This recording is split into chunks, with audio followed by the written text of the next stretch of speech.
అసలు మేడ్చల్లో ఉమేష్ హత్య జరిగిన ఉదంతం తెలిసిందే. ఉమేష్ తల్లి ప్రస్తుతం మనతో ఉన్నారు. మేడ్చల్ పోలీసులు ఇంకా దర్యాప్తు కొనసాగుతుంది. ఒకసారి తల్లితో మాట్లాడదాం. అమ్మ చెప్పండి, ఏమైంది అసలు? అంటే ఇంట్లో గొడవలు జరిగేటియా? అయితే గొడవలు రోజు చేస్తాడు సార్ ఆయన. రోజు రోజు కొంచెం తాగి చేస్తాడు. తాగకుంటే మంచిగా ఉంటాడు. వేరేటోళ్ళు ఎవరికి చేయడు. నా దగ్గర పైసలు అడగతాడు. 100 రూపాయలు 50 రూపాయలు చికెన్ చేస్తా, 100 రూపాయలు తాగేదానికి రోజు ఏడుకెళ్ళి ఇస్తారా? నేను ఏం పని ఈ చేస్తా? రోజు ఏమైందమ్మా? ఈ రోజు మీ వాళ్ళు వచ్చి మాట్లాడుతున్నారని తెలిసింది. అయితే వాళ్ళు ఊరికి పోయిర్రు. నా చిన్న కొడుకు మా మరిది కొడుకు వాళ్ళు ఊరికి పోయిర్రు. ఊరికి పోతే వాళ్ళే ఫోన్ చేసిర్రు నా కొడుకుకు, ఇట్లా వస్తాము ఇట్లా చంపుతాము అని అన్నారంట. అయితే నాకెందుకు చంపుతావురా, నీవెందుకు వస్తావు, నా తమ్ముడే నాకు అనలేడు, మా తమ్మునికి తీసుకుపోయి సరదాగా పిలుచురు ఇట్లా ఇట్లా అని నాకు పెద్ద కొడుకు చెప్తుండు. అయితే ఏం లేదు, మేము వస్తున్నాం అన్నాడు. వాళ్ళు అన్నారు ఏ వట్టిగా అంటారు అని మేము చికెన్ చేసినాము, మంచిగా తిన్నాము, పెద్ద కొడుకు కూడా తిన్నాడు. నేను బయట వెళ్ళినాను సారు, ఊకే ఇంట్లో ఉంటానా, నేను బయట వెళ్ళా. వాళ్ళు బండి మీద వచ్చిర్రు, దన గోపులు చాకుతోనే వేసిరంట. అయితే ఆయన ఏదో ఒకసారి వేస్తే ఊరికి వచ్చిండట, ఇటు ఊరికి వచ్చిండట. అయితే ఊరికి పోయిందనే ఇద్దరు వచ్చిరంట.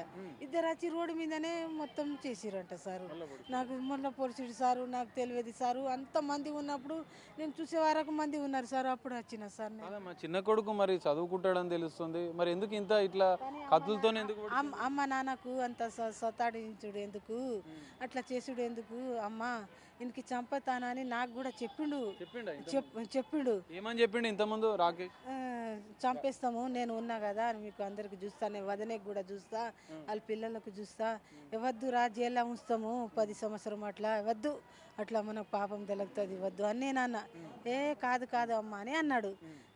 చేయనని నేను అనుకున్నా సారు, ఇట్లా చేయనని అనుకున్నా. ఇదే సారు మాకు ఏం గొడవ చెప్పలే. మనం ఇద్దరు కొడుకులే కదా, చంపొద్దు, ఏదంటే కేసులు పెడదామని చెప్పలేదు అన్నా సారు. కేసు వేస్తామని రాత్రి వచ్చినాం ఈడ మేడం దగ్గర, ఇవాళ కేసు వేస్తామని అనుకున్నాం సారు. అలా వచ్చేసిర్రు సారు.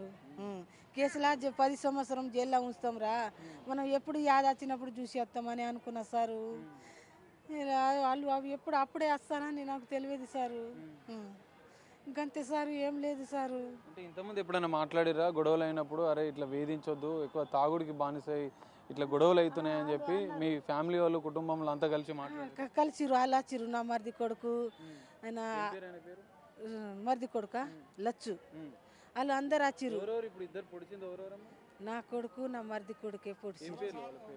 నా కొడుకు పేరు రాకేష్, మరిది కొడుకు పేరు మీద లచ్చు. ఇద్దరు చేసిరు సార్. వాళ్ళు ఇద్దరు ముగ్గురు వచ్చిరు కానీ వాళ్ళు చేయలేరు సారు. వాళ్ళు భయపడ్డారు, వాళ్ళు చేయలేరు, వీళ్ళు ఇద్దరే చేసిరు సారు. మరి ఇట్లా మా నీ పెద్ద కొడుకునే ఇంకో కొడుకు చంపిండు, మరి ఇట్లా ఇంత ఏం చేయాలి సార్? ఇక ఏం చేస్తా సార్, ఇక చంపేసిండు, నేనేం చేయాలి? ఇక ఇద్దరు పిల్లలు ఆయనకు, ఎంతమంది పిల్లలు? ఇద్దరు పిల్లలు అనాథలు అవుతారు. మరి మీ చిన్న కొడుకు నువ్వు చెప్పలేదా అట్లా చెయ్యొద్దు అని చెప్పి? ఇంతకుముందే నీకు చెప్పిండు అని చెప్తున్నావు కదా, అట్లా చెయ్యకరా, ఏదో కేసు పెడదాం మారుతాడు అని చెప్పి ఏం చేయలేదు? ఎంతో కేసులు పెట్టినాం సారు. 5 సార్లు జైల్లో ఉంచినాం. 5 సార్లకి నేనే తీసుకొచ్చిన. ఎన్నో పైసలు తీసుకొచ్చి 5,000 10,000 గట్టి తీసుకొచ్చిన సార్. మళ్ళా దుబాయ్ పోతామని అన్నాడు సార్ చౌదీ. 60,000 కట్టిన సార్ చౌదీ పోయి వస్తా అంటే. మళ్ళా కట్టినా మళ్ళీ బొంబాయి నుంచి పోయిరు సారు. నా కొడుకు, మా తమ్ముడు, మా ఆయన ముగ్గురు పోయిరు బొంబాయిలకు. ఆడ పోయి నేను పోను, నేను 2 సంవత్సరం పోయి వస్తారు, 3 సంవత్సరం ఉండనని ఆయన వాళ్ళకు అన్నారట. అయితే వద్దా అన్న, మీకు వద్దు, మళ్ళీ తోలేసిర్రు. మళ్ళీ 10 రోజులు అవుతుంది సారు బొంబాయి పోయి వచ్చిండు. 10 రోజులు అవుతుంది సారు. ఇప్పటి నుంచి మంచిగా ఉంటా అని ఎప్పుడన్నా చెప్పిండా మీకు? ఇప్పటి నుంచి మంచిగా ఉంటా అని అన్నాడు. మేము ఏం అనలే. నేను ఒక్కసారి అన్నా, ఇట్లా ఎందుకు పోయి వచ్చినావు రా, ఖర్చు చేసినావు అంటే ఫోన్ పలగొట్టిండు, గోడాకేసిండు, పలిగింది ఫోను. మళ్ళీ ఫోన్ మంచిగా చేపియాలి, నేను కంపెనీకి పోతా అన్నాడు. మళ్ళీ మా ఆయన దగ్గర 1,500 అడిగి ఫోన్ ఇప్పించిన, మంచిగా చేపించిన. మళ్ళీ కంపెనీకి వెళ్ళిండు. 6 రోజులు వెళ్ళిండు. 6 రోజులు పైసలు ఇచ్చిండ్రు వాళ్ళు కంపెనీలోకి వెళ్ళి. 6 రోజులు పైసలు వస్తే నాకు 350 ఇచ్చిండు. నువ్వు ఏ కూరగాయలు నిన్న కూరగాయలు తీసుకురా పో అమ్మ అసలు ఏమైనా పని చేస్తుండేనా ఉమేష్, ఏమైనా పని చేస్తుండేనా? కూరగాయలు తీసుకురా. ఇంతకుముందు ఊర్లో ఉన్నప్పుడు కూడా ఏదో కొన్ని గొడవలు అయినాయి, ఇంకేదో చేసిండని చెప్పి. వేరేతోని గొడవ ఏం చేయడు సార్, మాతోనే చేస్తాడు, ఇంట్లో మాతోనే ఉంటాడు. మరి ఇంతకుముందు జైలుకి వెళ్ళింది, వేరే కేసులలో జైలుకి వెళ్ళిండి అని చెప్తున్నారు. ఒక్కొనికి ఇక ఈడ బయట దెబ్బ తగిలింది, అది దవాఖానలో పోయిండు. వాళ్ళు దవాఖానలో ఎవరు లేరు, అయితే బిరువా ఏమో ఉందంట, అది ఇట్లా పట్టుకుంటే దొంగతనానికి వచ్చిందని కేసు వేసేసిండు.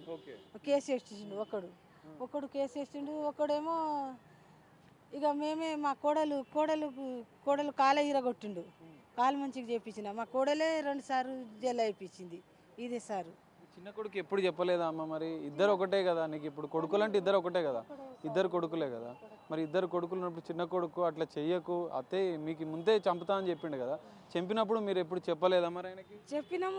చెప్పినాము నా కోడలు కూడా చంపుతాము అని అన్నది, వద్దే పియంక రేసంలా అని అంటాం సార్, నా కోడలే కానీ చంపుతా అని అన్నారే కానీ చంపరని మాకు తెలుసు, కానీ ఇట్లా చేస్తారని తెలియదు సార్.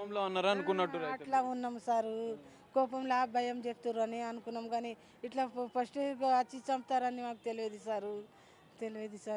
మిమ్మల్ని కొట్టేవాళ్ళమ్మా, ఎందుకంటే తల్లిని చెల్లని మధ్యాహ్నానికి అంటే బాగా తాగి కొట్టేవాడు అని చెప్పి కొట్టుండు రాత్రి తల మీద కాలుతోని కొట్టుండు ఒక్కటేసారి, మొత్తం చుక్కలు వచ్చింది నాకు.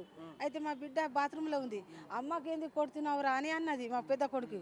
నీవెవలే వేరే దగ్గర పండుకుంటావని అట్లా జుట్టు పట్టుకున్నాడు. కొట్టేవాడమ్మా, అసలు మిమ్మల్ని ఎందుకు కొట్టేవాడు? కొట్టాడు, ఆయనకి ఏమవుతాడో ఏమో, మెంటల్ భార్య కూడా మెంటల్ అవుతాడు జర సేపులో.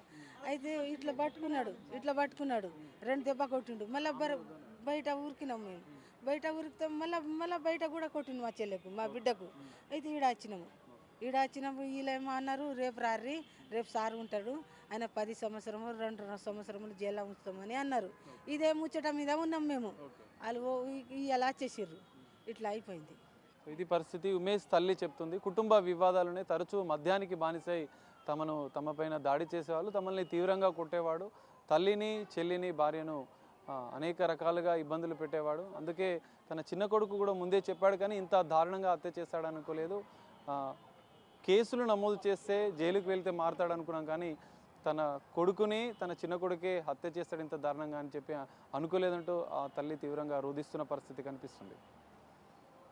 కెమెరామెన్ హరీష్తో కలిసి సాగర్, బిగ్ టీవీ, హైదరాబాద్.